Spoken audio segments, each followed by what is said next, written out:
ఇలాంటి మరెన్నో వీడియోలు చూడడానికి like, share, subscribe and comment. ఈరోజు ఈ వీడియోలో నారద జయంతి సందర్భంగా నారద మహర్షి గురించి తెలుసుకుందాము. నారదుడు దేవర్షి, సంగీతజ్ఞుడు, నిరంతరం లోక సంచారం చేస్తారు. ఆయా ప్రాంతాల విశేషాలను అందరికీ తెలుపుతుంటాడు. ఆయన ఒక ఆదర్శ పాత్రికేయుడు. మంచి చెడ్డల మధ్య జరిగే యుద్ధంలో ఆయనది ఎప్పుడు ధర్మపక్షమే. కృత, త్రేత, ద్వాపర యుగాలన్నిట్లోనూ ఆయన ఉంటారు. నారదుని జన్మతిథి వైశాఖ బహుళ పాడ్యమి. ఈ తిథి నాడే ప్రపంచమంతా నారద జయంతిని జరుపుకుంటున్నది. నారదుడు త్రిలోక సంచారి. 3 లోకాల్లోనూ సంచరిస్తూ ఆయన భక్తి మార్గాన్ని ప్రచారం చేస్తుంటారు. ఎంతోమంది సాత్వికులకు ఆయన మోక్ష మార్గాన్ని చూపించారు. ధర్మానికి అధర్మానికి జరిగే పోరాటంలో ఆయన తనదైన పాత్ర పోషిస్తుంటారు. అయితే కొంతమంది మేధావులు, రచయితలు మాత్రం ఆయనను కలహభోజుడుగా, కలహప్రియుడుగా అభివర్ణించారు. ఈ లోకం తీరే ఇంత, నిజం మాట్లాడే వారికి ఎప్పుడూ కష్టాలే. అందుకే అన్నారు యథార్థవాది లోక విరోధి అని. ఈ ఆధునిక కాలంలో కూడా సత్యాన్ని, ధర్మాన్ని పాటించే వాళ్ళుంటే అదో చిన్న చూపు. వారిని లోక విరోధులుగా చూస్తారు, అనేక కష్టాలకు గురి చేస్తారు. నారద మహర్షి కూడా లోక కళ్యాణం కోసం నిరంతరం తరించేవాడు. ముల్లోకాలలోనూ సంచరిస్తూ దేవ, మానవ, దానవులకు సందర్భానుసారంగా కర్తవ్య బోధ చేస్తుంటాడు. అయితే నారదుడి ఒకటే లక్ష్యం, ధర్మం గెలవాలి. నార అనగా మానవ జాతికి ఉపయోగపడే జ్ఞానం అని, ద అనగా ఇచ్చేవాడని అర్థం. మానవ జాతి నిరంతర అభివృద్ధికి సాధించడానికి అవసరమైన జ్ఞానాన్ని ఇచ్చి వారిని సన్మార్గంలో నడిపించేవాడే నారదుడు. అంతేకాదు నారదుడు ఒక అత్యున్నత సంగీతకారుడు. నారదుడి జన్మ వృత్తాంతం తెలుసుకుందాము. ప్రళయం తర్వాత కాలంలో పునఃసృష్టి ప్రారంభమైనప్పుడు నారాయణుడి నాభి నుంచి బ్రహ్మ వచ్చాడు. బ్రహ్మ, మరుచి, అత్రి మొదలైన 8 మంది ప్రజాపతులను సృష్టించాడు. వీరిలో నారదుడు కూడా ఒకరు. రామాయణ రచనలో మనకు నారదుడి పాత్ర కనిపిస్తుంది. వాల్మీకి ఆశ్రమానికి వచ్చిన నారదునితో ఎన్ని కష్టాలు వచ్చినా, ఎన్ని అడ్డంకులు ఎదురైనా రుజువర్తనలో సాగిపోయిన వ్యక్తి ఎవరైనా ఉన్నారా అంటూ ప్రశ్నిస్తాడు వాల్మీకి. అప్పుడు అయోధ్య రాజైన శ్రీరామచంద్రుడి గురించి మొదట వాల్మీకి తెలిపిన నారదుడే. వాల్మీకి మహర్షి రామకథను విని పులకించిపోయాడు. నారదుడి తర్వాత బ్రహ్మదేవుడు వచ్చి రామకథను శ్లోక రూపంలో రచించమని కోరాడు. మహర్షికి మార్గాలను చూపింది నారదుడు. ఒకసారి మహర్షి దేవవ్యాసుడు వేదాలను ఋగ్, యజుర్, సామ, అధర్మ 4 భాగాలుగా విభజించాడు. సామాన్యులకు వేదాలు మరింత సులభంగా అర్థం కావాలనే తలంపుతో పురాణాలను రచించాడు. మహాభారతాన్ని రాశాడు. మానవాళి శ్రేయస్కై ఇన్ని రచించినప్పటికీ ఆయనకు తృప్తి కలగలేదు. ఒకరోజు సరస్వతీ నది ఒడ్డున కూర్చొని ఆలోచనలో నిమగ్నమై ఉండగా నారదుడు వచ్చి ఆయనను పలకరించాడు. భక్తి మహత్యాన్ని తెలిపి నారదుడి నారాయణ నీలలు తెలిపే భాగవతాన్ని రాయమని నారదుడు కోరాడు. ఈ రచనలో కలియుగంలో ప్రజలకు దైవభక్తి, సత్సాంగత్యం కలుగుతాయని నారదుడు తెలిపాడు.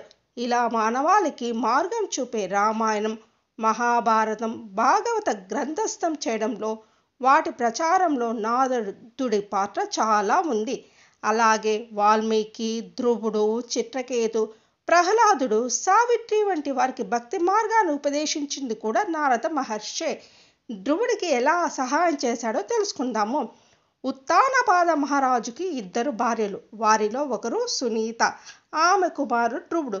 రెండవ భార్య సురుచి, ఆమె కుమారుడు ఉత్తముడు. ఒకరోజు సురుచి నువ్వు రాజు కావడానికి అనర్హుడివి అని ధ్రువుడిని నిందిస్తుంది. దానితో విష్ణువుని మెప్పించి రాజర్హత సంపాదిస్తానని 5 ఏళ్ల వయసులోనే అడవి బాట పడ్డాడు ధ్రువుని శపథం విన్న నారదుడు వెంటనే అతని వద్దకు వచ్చి తపస్సు చేసే పద్ధతి వివరిస్తాడు. ఓం నమో భగవతే వాసుదేవాయ నమః అని వివరిస్తాడు. అనే మంత్రాన్ని ఉపదేశించి ఈ మంత్రాన్ని పలకమని చెప్తాడు. ఆ విధంగా తపస్సు ద్వారా శ్రీ మహావిష్ణువును మెప్పిస్తాడు. చిత్రసేనుడి కథలో నారదుడి గురించి తెలుసుకుందాం. సూరసేన రాజ్యానికి సంబంధించిన కథలోనూ నారదుడి పాత్ర మనకు కనిపిస్తుంది. ఈ రాజ్యానికి రాజు చిత్రకేతు. ఆయనకి ఎన్నో ఏండ్ల తర్వాత ఒక కుమారుడు జన్మిస్తాడు. అయితే చిత్రకేతు మిగిలిన భార్యలు ఆ పిల్లవాడికి విషం పెట్టి చంపేశారు. లేక లేక పుట్టిన కుమారుడు మృతి చెందడంతో చిత్రకేతు చాలా దుఃఖిస్తాడు. నారదుడు వచ్చి అతనికి ఎంత అనునయించినా ఫలితం లేకపోవడంతో తన యోగ శక్తితో చనిపోయిన చిత్రకేతు కుమారుని బతికిస్తాడు. తిరిగి ప్రాణం పోసుకున్న బాలుడు, నేను ఎన్నో జన్మలను ఎత్తాను, ఎంతోమంది తల్లిదండ్రులను చూశాను, ఒకరి చేతిలో నుంచి ఇంకొకరి చేతిలోనికి మారే నాణ్యంలాగా మానవుడు తన కర్మానుసారం ఒక జన్మ తర్వాత మరొక జన్మ ఎత్తుతాడు. నేను ఈ జన్మచక్రం నుంచి బయటపడాలనుకుంటున్నాను అని దేహత్యాగం చేశాడు. దీంతో చిత్రకేతువుకు జ్ఞానోదయం అవుతుంది. అతని మనసు నిర్మలం అవుతుంది. చిత్రకేతుకి మంత్రోపదేశం చేసి మోక్ష మార్గాన్ని చూపాడు నారదుడు. భక్త ప్రహ్లాద గురించి తెలుసుకుందాం. భక్త ప్రహ్లాదుడికి సంబంధించిన వృత్తాంతంలోనూ మనకు నారదుడు దర్శనమిస్తాడు. హిరణ్యకశిపుడు దేవతలకు శత్రువు. ఒకసారి అతడు మందర పర్వతం మీద తపస్సు చేసుకుంటూ ఉండగా ఇంద్రుడు అతని భార్యని చెరపడతాడు. వెంటనే అక్కడికి వచ్చిన నారదుడు ఇంద్రుడిని వారిస్తాడు. ధర్మం తప్పి ప్రవర్తించవద్దని హెచ్చరిస్తాడు. హిరణ్యకశిపుని భార్యను నారదుడు తన ఆశ్రమానికి తీసుకెళ్తాడు. ఆమెకు ధర్మానికి సంబంధించిన విషయాలతో పాటు శ్రీమన్నారాయణ లీలలను బోధిస్తాడు. వీటిని ఆమె గర్భంలోని శిశువు ఎంతో ఆసక్తితో వినేవాడు. నారదుని బోధనలు విన్న ప్రహ్లాదుడు పుట్టుకతోనే మహావిష్ణువు భక్తుడయ్యాడు. సతీ సావిత్రి గురించి తెలుసుకుందాం. సావిత్రి కథలోనూ మహర్షి నారదుడు కనిపిస్తాడు. మద్రరాజు అశ్వపతి కుమార్తె సావిత్రికి సత్యవంతుడితో వివాహం జరుగుతుంది. నారదుడు వచ్చి సత్యవంతుడు చాలా బుద్ధిమంతుడని, అయితే ఇంకా 1 సంవత్సరం మాత్రమే జీవిస్తాడని చెప్తాడు. అయినా అంతా శుభమే జరుగుతుందని నారదుడు సావిత్రికి ధైర్యం చెప్తాడు. ఆ తర్వాత నారదుడు ఉపదేశానుసారం సావిత్రి తన పతిభక్తితో యమధర్మరాజును మెప్పించి తన భర్త ప్రాణాలను తిరిగి కాపాడుకుంటుంది. శ్రీకృష్ణుడి కథలోనూ నారదుడు మనకు దర్శనమిస్తాడు. ఇటు ధర్మరాజుకి రాజధర్మము, ప్రజల కోసము నిర్వహించాల్సిన కార్యాలను గురించి కూడా నారదుడు వివరిస్తాడు. పాండవులు అరణ్యవాసం చేస్తున్నప్పుడు వారికి ఉపయుక్తమైన కథలు, ధర్మాలు చెప్పమని మార్కండేయ మహర్షిని వారి వద్దకు పంపిస్తారు.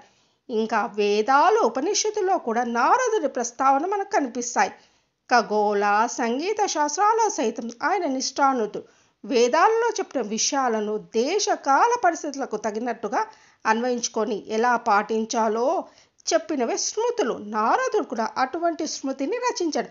దాన్ని నారద స్మృతి అంటారు.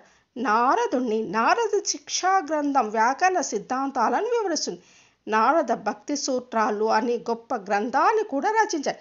ఇందులో భక్తి మార్గము, దాని విశిష్టత, దాన్ని అనుసరించడం ఎలా అన్న విషయాలపై 84 అధ్యాయాల్లో వివరించారు. దాన్నే బృహన్నారదీయం, లఘునారదీయం అనే గ్రంథాల్లో అస్థి పంపకాల మొదలైన ధర్మాలన్నీ వివరించాడు. అవి నేటికి ఉపయోగపడుతున్నాయి. నారదుడు రచించిన శిల్పశాస్త్రం కూడా ఉంది. ఈ విధంగా మానవాళికి శ్రేయస్కై ధర్మ రక్షణ కోసం నారద మహర్షి తనదైన పాత్ర పోషించాడు. నారదుడు ఎప్పుడు కలహాలు కూడా సృష్టిస్తాడు. ఎన్ని కలహాలు సృష్టించినప్పటికీ ఆయన ధ్యేయం ధర్మరక్షణే, శిష్టరక్షణే, దుష్ట శిక్షణే. అయితే ఆయన అందరితో స్నేహం చేసేవాడు. చివరికి దానవులతో కూడా ఆయనకు సత్సంబంధాలు ఉన్నాయి. కానీ ధర్మానికి హాని చేసేవారు ఎంత స్నేహితులైనా ఉపేక్షించేవాడు కాదు నారదు. తప్పు చేసిన వాడు ఎంతటి వాడైనా అతని శిక్ష పడేట్లు చేయడమే నారదుడి లక్ష్యం. మానవాళి శ్రేయస్సు కోసం, ధర్మ రక్షణ కోసం నారదుడు ఎప్పుడూ తపిస్తూ ఉంటాడు.